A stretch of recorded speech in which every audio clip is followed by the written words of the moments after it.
Solid, mechanical properties of solids. हाँ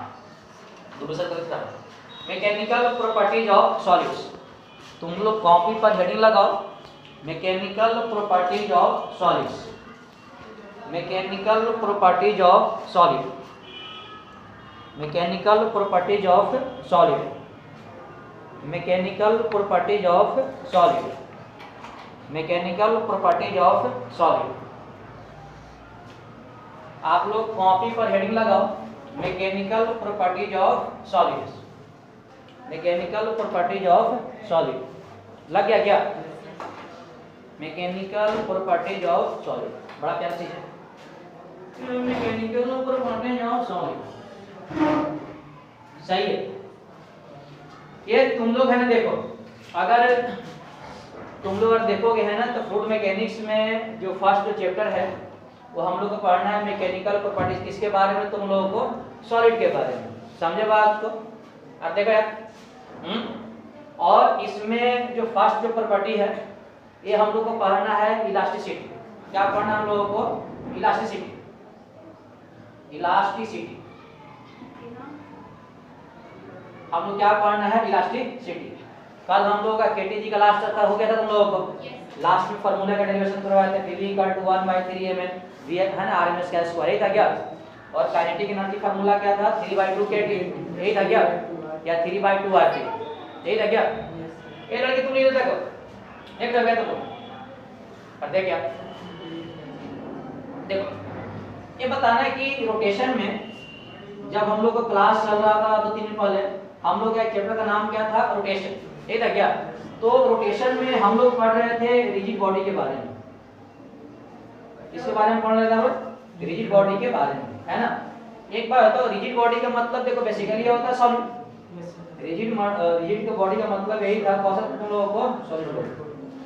अरे rigid body का तुम लोग मतलब बताए थे ना कि मान लो अगर कोई बॉडी है, अब फोर्स लगाने के बाद उसके जो मॉलिक्यूल्स अपने जगह से देखो डिस्प्लेस नहीं हो रहा है, उसी का हम लोग क्या बोल रहे थे? Rigid body. जैसे अगर तुमसे कोई बोले कि मार्कर क्या है तो रिजिड बॉडी है कि नहीं? ठीक है। फिर क्या देखे थे कि अगर आप इस रिजिड बॉडी पे है ना, अगर रिजिड बॉडी पे अगर आप एक्सटर्नल फोर्स अप्लाई करते हो, अगर मान लो कोई रिजिड बॉडी है और इस पे तुम क्या करते हो? आपका एक्सटर्नल फोर्स अप्लाई करते हो। अप्लाई करने के बाद अगर उसका शेप एंड साइज, क्या तुम लोगों को शेप एंड साइड अगर मान लो कि चेंज नहीं करे, डज नॉट चेंज, ये मतलब समझ में आ रहा था ना लोग? कैसे बोल रहे? अगर किसी बॉडी पे, रिजिड बॉडी का यही मतलब था ना कि अगर उस बॉडी पे अगर बाहर से अगर कोई एक्सटर्नल फोर्स अप्लाई कर रहे थे, समझे बात, फिर भी उसका शेप एंड साइज अगर चेंज नहीं कर रहा था तो उसी को हम लोग क्या बोल रहे थे? रिजिड बॉडी, यही था ना। देखो अगर मान लो कि शेप एंड साइज चेंज नहीं करने का मतलब है, जैसे मान लो अपने पास कोई बॉडी है, ये तुम्हारे पास एक बॉडी है, मान लो कि ठीक है, इधर से तुम इधर से मान लो फोर्स लगाए कोई बाहर से एक एक्सटर्नल, इधर से भी तुम है ना कोई बाहर से एक एक्सटर्नल फोर्स लगाए, है ना। अब फोर्स लगाने के बाद इसके शेप एंड साइज में देखो मान लो कोई चेंजिंग नहीं हो रहा है, समझे बात? इसका मतलब क्या हुआ कि इस बॉडी के जो मॉलिक्यूल से अपने जगह से बिल्कुल नहीं हिल रहा है। बात समझ में आ रहा है कि जैसे मान लो मैं यहाँ पे खड़ा हूँ, मुझे कोई धक्का दे, फिर भी मैं यहाँ पे खड़ा रहूँ तो कोई क्या बोलते हैं? बिल्कुल तो ना रिजिड हो गया, समझे बात? अपने जगह से नहीं हिल रहा है, समझे बात? तो इसी को हम लोग क्या बोल रहे थे? आपका सॉलिड, यही था ना, जो अपने जगह से नहीं हिल रहा था। देखो अब ये जो बातें हैं ना, ये बातें क्या है? कंप्लीट है ना, पहले चल रहा था थ्योरेटिकल। ये जो बातें हैं वो बिल्कुल क्या है? तुम लोगों को थ्योरेटिकल, क्या ना किसी सॉलिड पे अगर मान लो फोर्स अप्लाई करते हो तो शेप एंड साइज चेंज नहीं करता है। लेकिन प्रैक्टिकली ऐसा पॉसिबल है क्या? प्रैक्टिकली क्या, ध्यान देना, प्रैक्टिकली देखो ये बात पॉसिबल नहीं है। प्रैक्टिकली इसलिए मैं बोल रहा हूँ कि अगर आप इस सॉलिड पे अगर मान लो कि बाहर से अगर फोर्स लगाओगे तो थोड़ा बहुत देखो डिफॉर्मेशन अगर हो जाता है, समझे बात? थोड़ा बहुत क्या होता है? डिफॉर्मेशन होता है ना। और अगर मान लो है ना, देखो अगर मान लो तुम है ना बाहर से अगर किसी ऑब्जेक्ट पे तुम अगर फोर्स अप्लाई करते हो तो देखो जब तक तुम फोर्स अप्लाई करते हो तो उसका शेप एंड साइज क्या करता है? डिफॉर्म करता है, समझे बात को? और जैसे तुम लोग क्या करते हो, उसके मान लो कि जो बाहर से फोर्स अप्लाई किया तुम उसको हटा दो तो फिर अपने शेप एंड साइज में आ जाता है, समझे बात? उसी प्रॉपर्टी का हम लोग क्या बोलते हैं? इलास्टिसिटी। जैसे तुमने देखा होगा कि रबड़ वगैरह एयर बैंड लड़कियां लगाती है, उसको पकड़ के तुम इसको ऐसे खींचो तो देखो इसमें देखो इस वाले टॉपिक में अगर जो है बाहर से कोई एक्सटर्नल तुम फोर्स अप्लाई करते हो उसको बोलते हैं डिफॉर्मिंग फोर्स। क्या बोलते हैं? Deforming force.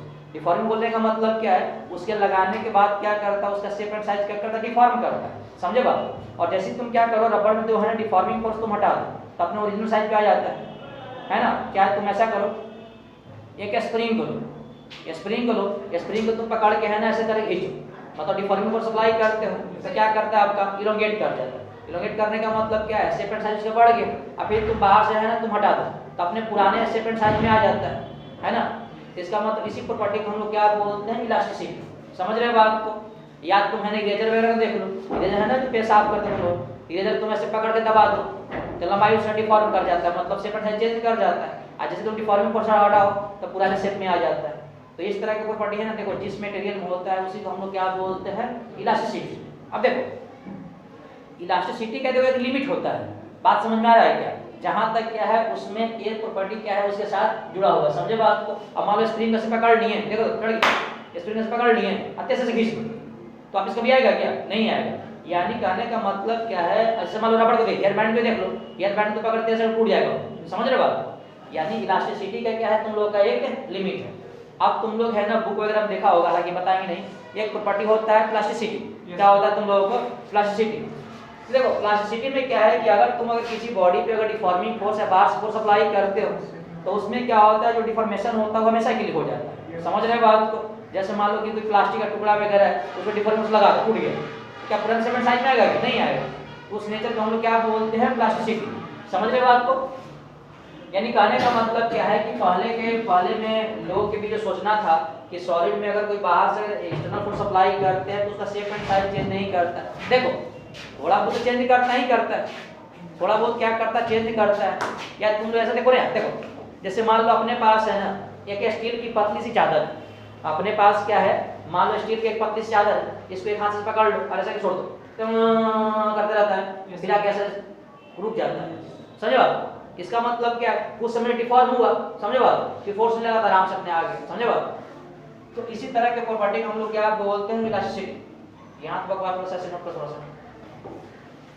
तो डिफॉर्मिंग फोर्स का मतलब ये है कि जिस फोर्स को लगने के बाद उसके शेप एंड साइज में क्या होता है आपका, चेंज कर जाता है। इतनी बात थोड़ा सा कॉपी पे आप लोग लिखो। ये जो बातें थी बिल्कुल आपका कौन सा है, तुम लोगों को थ्योरेटिकल, कि अगर किसी सॉलिड पे अगर तुम है ना एक्सटर्नल फोर्स अप्लाई करोगे तो उसका शेप एंड साइज चेंज कर जाता है, लेकिन अगर तुम हटाओगे तो उसका शेप एंड साइज क्या करता है, पुनः रीगेन कर लेता है।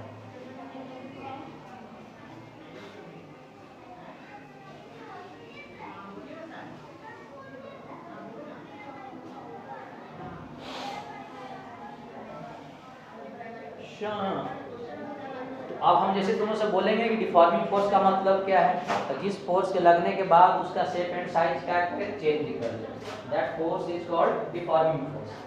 सर जिंदगी में डिफॉर्मिंग फोर्स ही चल रहा है।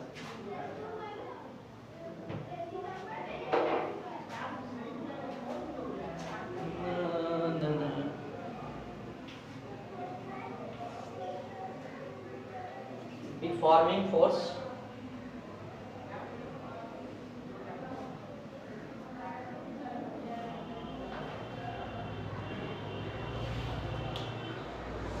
केटीजी खत्म हो गया, फ्लूइड मैकेनिक्स शुरू हो गया। 3-4 ये सप्ताह में है ना इलास्टिसिटी के जितने सारे जो लेक्चर वगैरह तुम लोग खत्म हो जाएगा। नेक्स्ट वीक में हम लोग शुरू कर देंगे तुम लोगों को फ्लूइड मैकेनिक्स, है ना। वहाँ पढ़ेंगे सबसे पहले स्टैटिक फ्लूइड क्या होता है ना। उसके बाद हम लोग पढ़ेंगे बायोन्सी थ्योरी, हाँ buoyancy, Archimedes principal, pascal law, बहुत सारे पढ़ेंगे है ना। उसमें विस्कोसिटी क्या होता है, थ्रस्ट फोर्स क्या होता है, विस्कस फोर्स क्या होता है, कैपिलरी ट्यूब क्या होता है ना। धुआं हो जाएगा। हो गया क्या? Yes sir. लेकिन इससे मतलब नहीं, मतलब यह है कि न्यूमेरिकल आप कितना अप्लाई कर रहे हो। ठीक है सर, न्यूमेरिकल थोड़ा दिक्कत है सर। और इसका मतलब यही ध्यान दो कि अगर मान लो कि प्रैक्टिकली देखो ये देखा गया, जो बातें मैं बोल रहा हूँ ये बातें क्या है, पहले जो बातें थी कौन सा था तुम लोगों को थ्योरेटिकल, और प्रैक्टिकली ये बात देखा गया, प्रैक्टिकली ये बातें देखा गया कि क्या देखा गया कि अगर आप किसी बॉडी पे डिफॉर्मिंग फोर्स अप्लाई करते हो, डिफॉर्मिंग फोर्स, ये डिफॉर्मिंग फोर्स का मतलब सिंपल है तो डिफॉर्म करते, खराब करते, समझे बात को? मतलब ये देखो डिफॉर्मिंग फोर्स भी एक तरह का देखो एक्सटर्नल फोर्स है, समझे बात को? पास लगा है तो ये बोल रहा है कि अगर प्रैक्टिकली देखा गया कि किसी बॉडी पे अगर डिफॉर्मिंग फोर्स अगर आप लगाए उसमें, तो क्या देखा गया है कि उस बॉडी का शेप एंड साइज क्या कर गया, तुम लोगों को चेंज कर गया। शेप एंड साइज क्या करे आपका, चेंज करे। या तुम लोग है ना इसको ऐसे भी सोच सकते हो कि अगर किसी बॉडी पे अगर बाहर से अगर फोर्स अप्लाई करते हो, अब फोर्स लगाने के बाद उसका शेप एंड साइज क्या कर रहा है, तुम लोगों को चेंज कर रहा है, उसी को हम लोग क्या बोलते हैं, डिफॉर्मिंग फोर्स, यही बोलते हैं ना, ठीक है। और इसका एग्जांपल क्या था, इसके एग्जांपल तुम लोग जैसे मान लो कि रबड़ भी है, रबड़ में तुम अगर बाहर से अगर लगाओ, है ना, ये स्प्रिंग भी हो गया, ये स्प्रिंग भी हो गया, और क्या है आपका, है ना, थिन स्टील, है ना, थिन स्टील प्लेट भी हो गया, हुआ कि नहीं हुआ, थिन स्टील प्लेट भी है ना।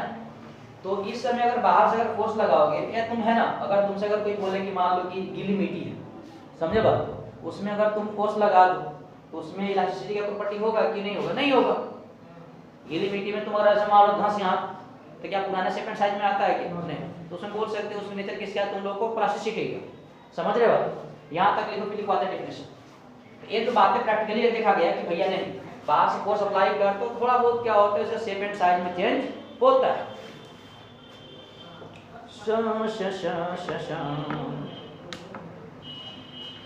ये बातें तुम लोग लिख लो। इसके पहले वाली बातें थी ना कि सॉलिड में अगर फोर्स लगाएंगे तो उसके मोलेक्यूल डिस्प्लेस नहीं करेगा, तो शेप एंड साइज चेंज नहीं करेगा, वो बातें कौन सा तुम लोग थियोरेटिकल था। लेकिन प्रैक्टिकली में बातें पॉसिबल नहीं है। प्रैक्टिकली बातें पॉसिबल ये है कि भैया शेप एंड साइज चेंज कर जाता है, and that phenomena is called deforming force. Sir जिंदगी में डिफॉर्मिंग फोर्स बहुत जरूरी है सर।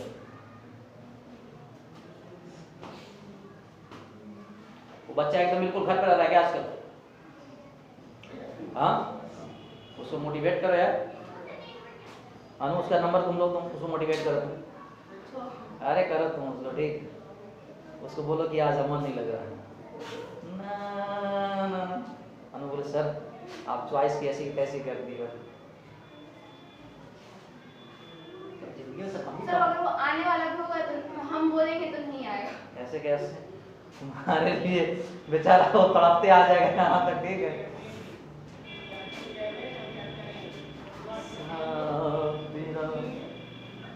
हो गया ये, तुम लोग है ना इलास्टिसिटी का तुम लोग डिफिनेशन लिखो, इलास्टिसिटी का आप लोग डिफिनेशन लिखो, लिखो तुम लोग ऐसे करके लिखना, तो प्यारा सा नंबर ऐसे करके स्टॉपेज करके, द टेंडेंसी टू, इलास्टिसिटी का तुम लोग डिफिनेशन लिखो, the tendency to oppose, the tendency to oppose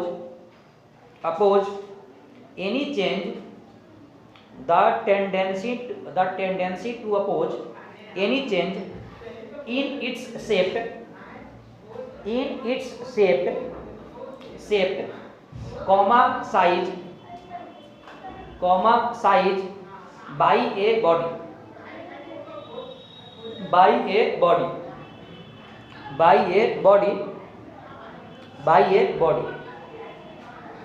तुम इसको बंद कर दो, है ना, और दे के एक डिफिनेशन तुम और लिखो, ऐसे और दे देना, और एक डिफिनेशन तुम लोग है ना फिर से लिखो, एक डिफिनेशन तुम लोग फिर से लिखो। The tendency of a body, the tendency of a body, the tendency of a body, bracket में लिखना तुम लोग, molecules of object, molecules of object to regain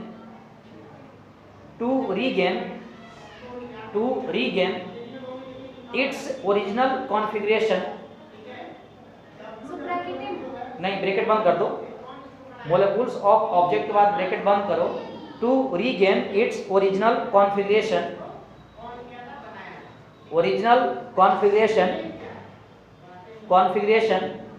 after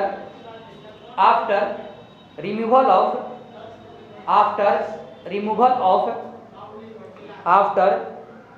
of deforming force after removal of deforming force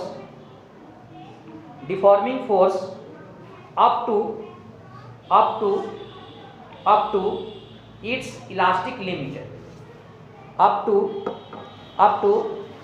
its elastic limit, up to its elastic limit, up to its elastic limit, up to its elastic limit, up to its elastic limit, है ना।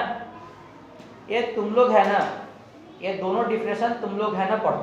सबसे पहले तुम लोग है ना, दोनों definition है, इसको तुम लोग है ना पढ़ो। जो दोनों जो डिफिनेशन लिखवाया है तुम लोगों को, इसको तुम लोग है ना पढ़ो।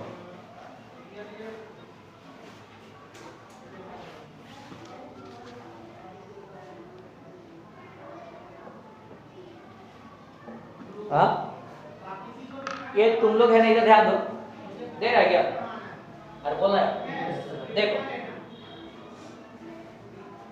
इधर देखो, जैसे कि ये देखो कि है ना, जनरली क्या है कि अगर तुम किसी बॉडी पे अगर है ना डिफॉर्मिंग फोर्स अप्लाई करते हो, तो अप्लाई जैसे मान लिया अपने पास यही बॉडी, अपने पास मान लिया अपने पास यही बॉडी, ध्यान देना अपने पास क्या देखो यही बॉडी, समझे बात।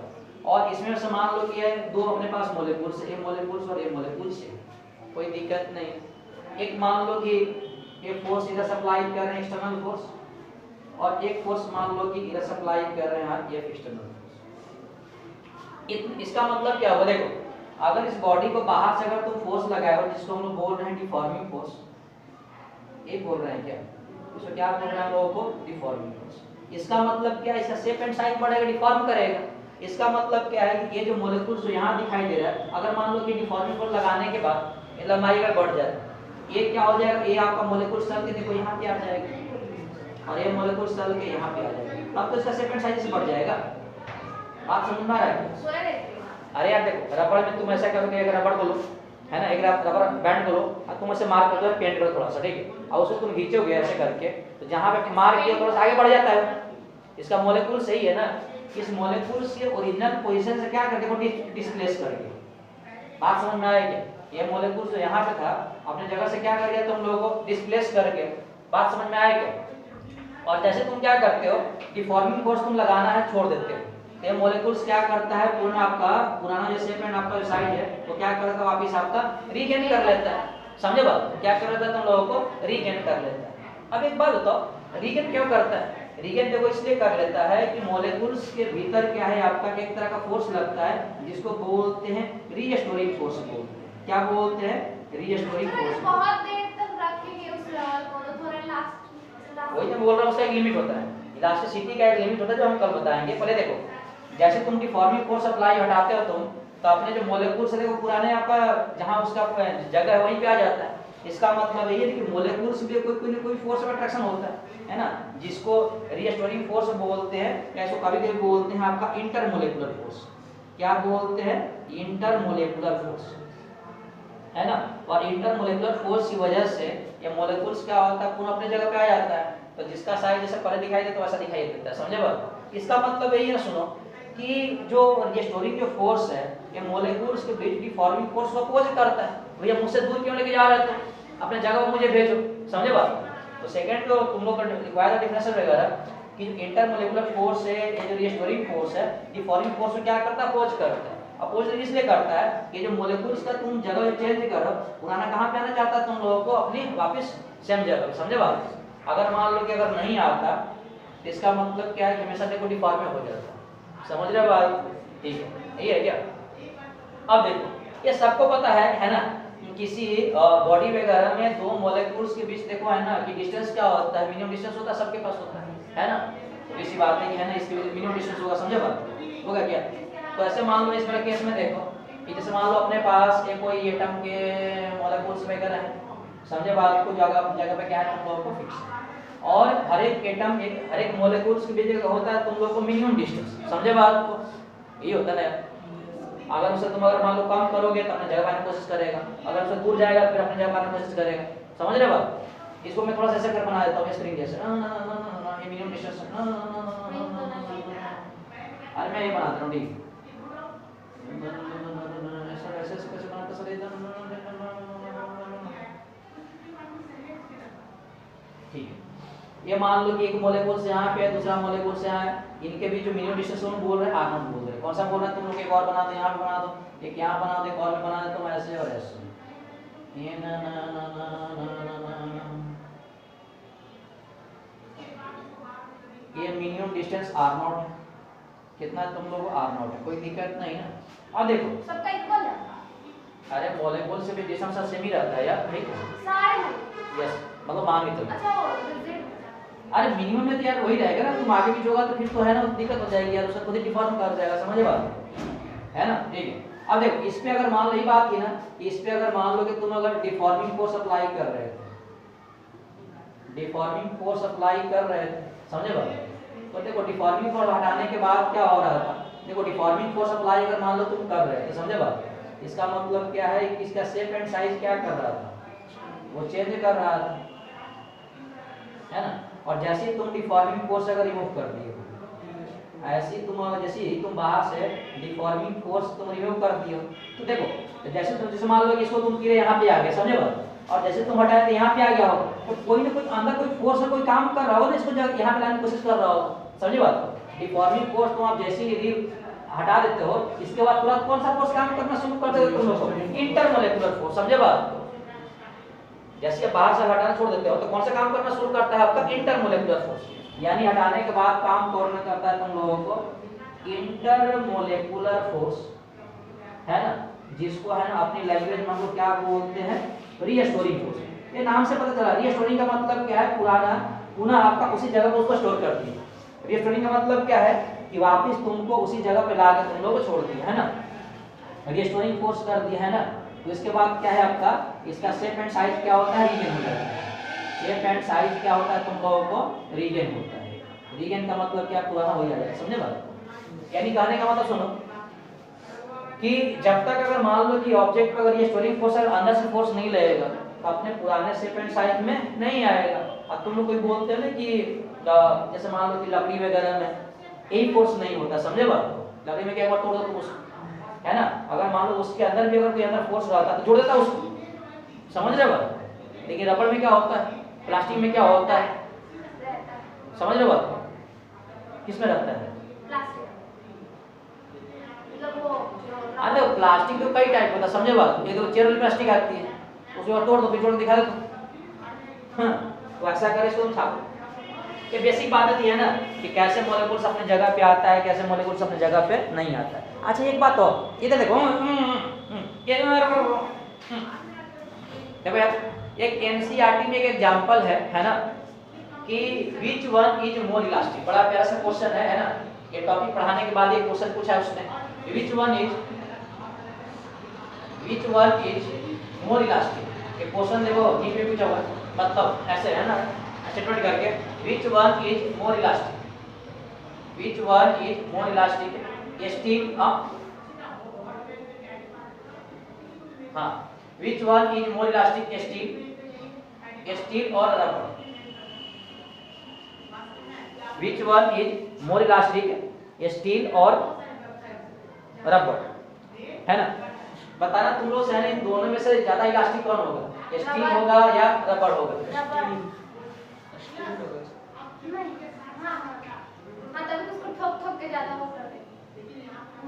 दिमाग लगाओ तुम लोग। विच one is more elastic, steel और रबर? सर इलास्टिक स्टील होगा तो उसको ऐसे से घुमा देते हैं ना, तो फिर अपने से तोड़ नहीं सकते। अरे स्टील का मतलब वो नहीं, स्टील का मतलब स्टील पत्ती, ये स्टील का मतलब पता ही मतलब नहीं, स्टील का मतलब पत्ती सिमरो। तो बोल रहा है ना कि स्टील में और रबड़ में सबसे ज्यादा इलास्टिक कौन है? स्टील क्यों होगा? मतलब वो जल्दी टूटेगा नहीं और ये ज्यादा लगाएंगे। देखो इलास्टिक का एक और नेचर ऐसे हो सकता है डिफरेंस, कि कौन ऑब्जेक्ट कितना जल्दी अपने पुराने शेप एंड साइज में आ जाता है। फिर से इलास्टिक का मतलब देखो ये भी है कि जैसे मान लो तुम्हारे पास देखो दो बॉडी है, समझे बात? तुम्हारे पास मान लो कि देखो दो बॉडी है, समझे बात? और दोनों तुम डिफॉर्मिंग फोर्स तुम अप्लाई किए, तो शेप एंड साइज मान लो डिफॉर्म करके चेंज कर गया। तो जैसे देखो मान लो देखो तुम जैसे डिफॉर्मिंग फोर्स तुम हटाते हो, तो सबसे पहले कौन है ना पहले पहुंचता अपने पुराने सेगमेंट साइज पे। तो देखा हो तुम लोग स्टील के पत्ते तो ऐसे करके छोड़ दो, स्टील को ऐसे करके छोड़ दो, ऐसे करते तो अपने जल्दी आ जाता, समझे बात। रबड़ भी आता है समय लगता है, तुम प्लास्टिक की तुम रबड़ के तुम दबा के तुम ऐसे करके है ना छोड़ दो तो आराम से ऐसे करते करते करते करते आएगा, समझ रहे हो। यदि करने का मतलब क्या है, रबड़ भी अपने देखो पुराने शेप एंड साइज में आ रहा है लेकिन ज्यादा समय लेगा, समझे बात। स्टील के पत्ते में क्या आगे, समझे बात। इलास्टिसिटी का तुम लोग रिवर्स अगर सोचोगे तो कौन है डिफॉर्मिंग फोर्स हटाने के बाद कौन सबसे पहले पुराने शेप एंड साइज में आ जाएगा, तो मुझे लगता है देखो स्टील हो। इस बात को प्रूफ करेंगे है ना, कल वाली क्लास में इसको प्रूफ करेंगे। लेकिन स्टील क्या है, मोर इलास्टिक है कंपेयर टू रबड़। ये सुनने में अजीब सा लगता है ना, देखो रबड़ में तुम हटाया मतलब तुम अगर डिफॉर्मिंग फोर्स हटा दो तो रबड़ आराम से धीरे ऐसे करके आता, देखा उठाओ आराम से ऐसा होता है क्या, बहुत समय लेता है, ठीक है। लेकिन स्टील में ऐसा कुछ नहीं होता आगे। यानी यहां से इसे क्वेश्चन बोल सकते हैं कि steel is more elastic, steel is more elastic than rubber, steel is more elastic than rubber। ये बड़ा प्यारा सा क्वेश्चन है, इसको तुम लोग है निकल। steel is more elastic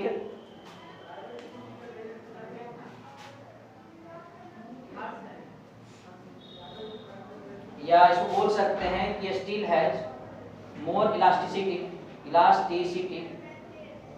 then rubber. रबड़ से स्टील का जो इलास्टिसिटी का प्रॉपर्टी है वो रबड़ से क्या है, काफी ज्यादा है।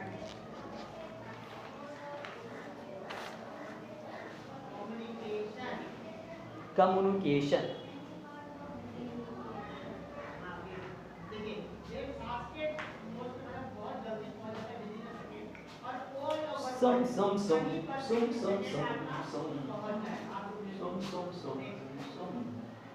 Steel has more elasticity than rubber. इसको प्रूव करेंगे हम लोग यंग्स मॉडुलस ऑफ इलास्टिसिटी से। स्ट्रेस है स्ट्रेन, स्ट्रेस वही था ना सर। वही था यस यस। अपने मोबाइल में किसी और ने मैसेज देख लिया, ठीक है, इसमें सब पासवर्ड लगा के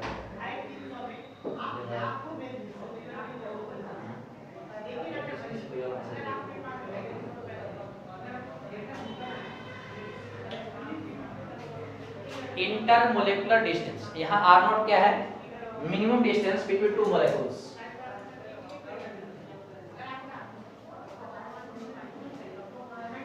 इंटरमोलेकुलर डिस्टेंस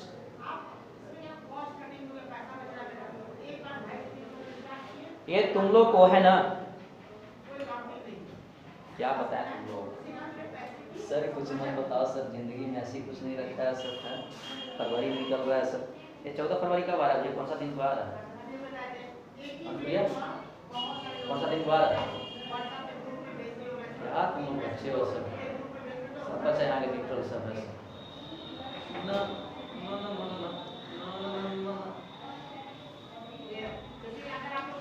एक तरफ कर दे क्या,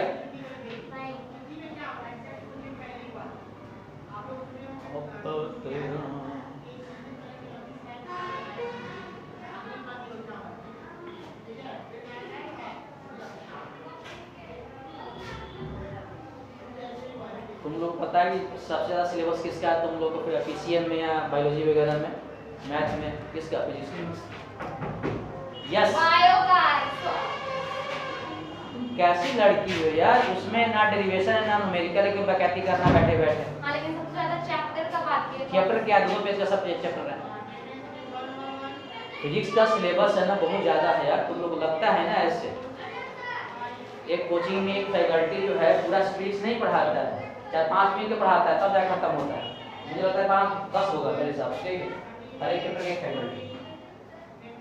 यहाँ अकेले कंधे पे चलना पड़ता है तुम लोगों को। फिजिक्स में क्या है, एक्सप्लेन भी करना है, फार्मूला का डेरिवेशन भी करवाना है, न्यूमेरिकल भी सॉल्व करवाना है, समझे बात। इतना 3-4 काम बायोलॉजी में, चलो शुरू कर भैया, ये काम करा खत्म करो।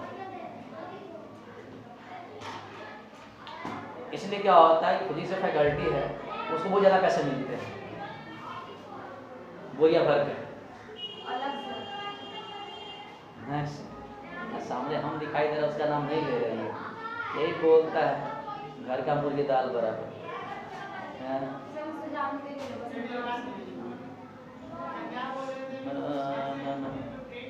कोई मेरे से पढ़ाता होगा फिक्स वगैरह? नहीं सर। हो गया क्या? हाँ ठीक। अच्छा एक बात बताओ, ये देखो एक बात देखो सबको पता है कि किसी एटम में घर में दो मोलेकुल्स जो डिस्टेंस है हमेशा कुछ ना कुछ मिनिमम होता होगा। इस वाले केस में मतलब है ना कुछ फिक्स होता होगा, समझे बात है ना? ऐसा क्यों? देखो ऐसा इसलिए होता है कि उस वाले पॉइंट पे पोटेंशियल एनर्जी क्या होता है तुम लोगों को मिनिमम होता है। देखो वो कहते हैं ना कि देखो दो मोलेकुल्स है ना, अगर मान लो कि ये मिनिमम डिस्टेंस है, ध्यान देना, ये अगर मान लो यहाँ और यही डिस्टेंस मिनिमम डिस्टेंस है, इसको हम बोल रहे हैं आर नॉट। इसका मतलब क्या है, इस वाले डिस्टेंस पे इन दोनों का पोटेंशियल एनर्जी क्या है तुम लोग को मिनिमम है। पोटेंशियल एनर्जी को मिनिमम रहता है तो उस वाले केस में क्या रहता है, स्टेबल रहता है। तुम बताए थे अगर कोई ऑब्जेक्ट अगर मान लो कि स्टेबल है तो वहां पर पोटेंशियल एनर्जी क्या रहता है, मिनिमम। और तुम लोग ये एग्जांपल बड़ा बढ़िया बताया था, अगर तुम लोग को थोड़ा बहुत याद हो तो एक ऐसे एक मटका लिए, ध्यान दो, एक तुम ऐसे मटका लिए थे, देखो क्लियर है क्या? एक मान लो दोबारा से करें, ठीक गोबर मान लो, एक तुम यहाँ पे खड़ा हो गए, एक तुम यहाँ पे खड़ा हो गए, समझे बात? तो बताना कहाँ पे तुम बढ़िया से तुम खड़े हो सकते हो? नीचे। क्यों? यहाँ पोटेंशियल एनर्जी मिनिमम है, फॉर्मूला कितना होता है mg। यहाँ पर s का मान 0 है तो इसका मान g कितना हो जाएगा, 0। लेकिन यहाँ पे s का मान ज्यादा हो जाएगा। यानी कहने का मतलब सुनो, अगर कोई ऑब्जेक्ट अगर मान लो कि स्टेबल है, इसका मतलब वहां पर पोटेंशियल एनर्जी क्या होता है, मिनिमम होता है, समझे बात? यहाँ पे जाकर पता खिलता रहेगा, पता नहीं कब गिर जाए। मतलब यहाँ पे क्या है, हाईली अनस्टेबल है। यहाँ पे क्या है तुम लोग हाईली अनस्टेबल है ना, पता नहीं कैसे गिर जाए, आराम से रहेगा है ना। तो यहाँ कोई दिक्कत, आराम से खड़ा है, कोई दिक्कत क्यों? इसका मिनिमम, समझे बात? इसका मतलब क्या हुआ, जिस इंसान का तो जितना ज्यादा पैसा रहेगा वो उतना अनस्टेबल रहेगा। पता नहीं है ना क्या करते हैं, जिसके पास गरीब पास कुछ चाहिए नहीं है, केवल जीरो पड़ा हुआ है अकाउंट में, आराम से नहीं बोलता, आराम झोपड़ी बैठा रहता है। जिस इंसान के अकाउंट में जीरो पड़ा हुआ है आराम से झोपड़ी बैठ चाय पीते रहता है, समझे बात? और जिसके पास थोड़ा सा बहुत बढ़िया हुआ तो बुलेट ले लिया, समझे बात? आप बुलेट पर लिखवा दे चौधरी जी, समझे बात? आप कुछ कर रहे एकदम वह प्रेस जो है ना आजकल लिखवा के चलते रहता है एकदम, समझे बात? नेम प्लेट ही चेंज कर दिया है। हम बोले ठीक है से पटना लेके जाके बताता है तुम हमारे प्रेस क्या होता है, उससे 2 लाख पीटेगा समझ में आ जाएगा।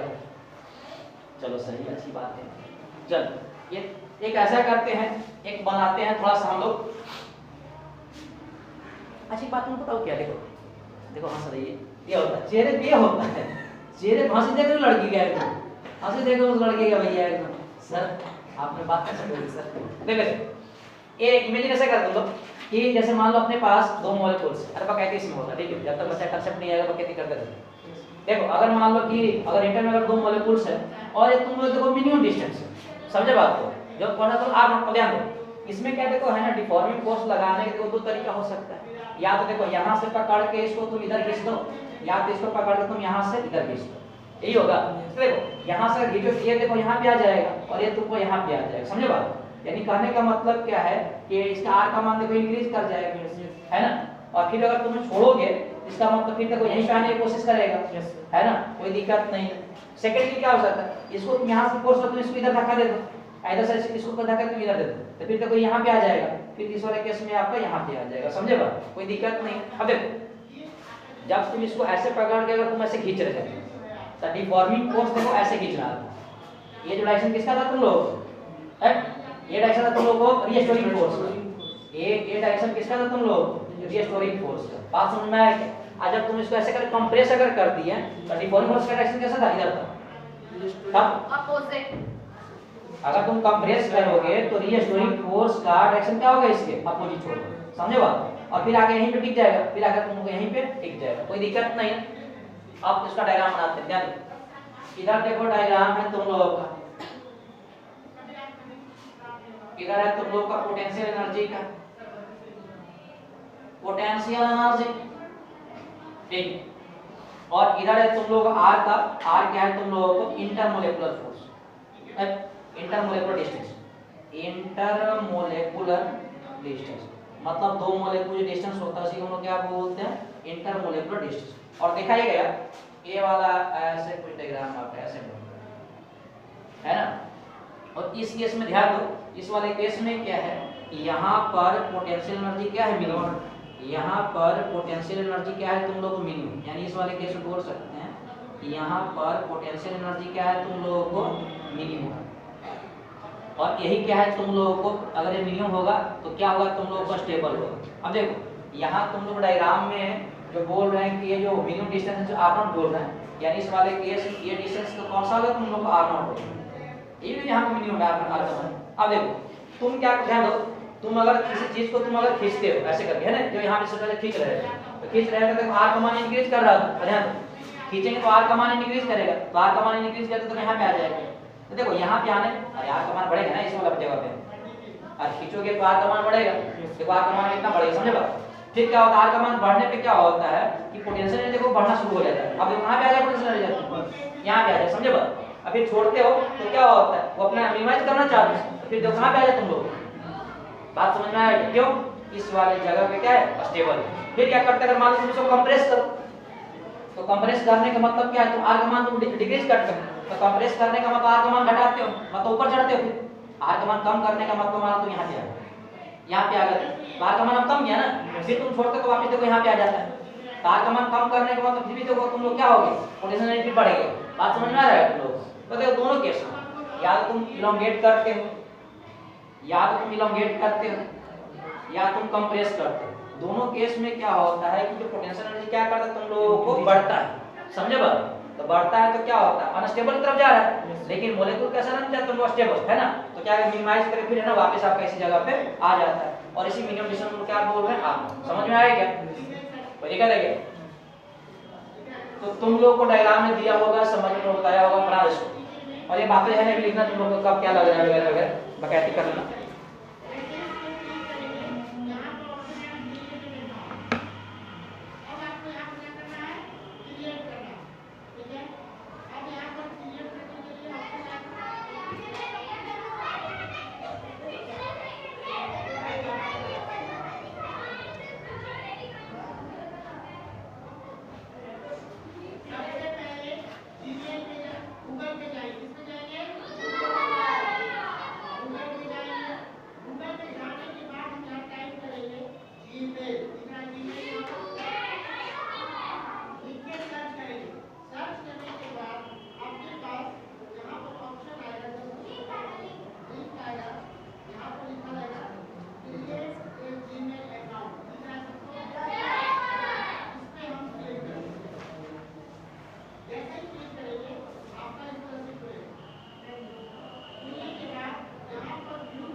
और कंप्रेसिव नम तो है ना, बुक वगैरह में ग्राफ दिया रहता है ना, बच्चा को मालूम नहीं चलता से ग्राफ है, इसका आपको एक्सप्लेन कैसे करना है।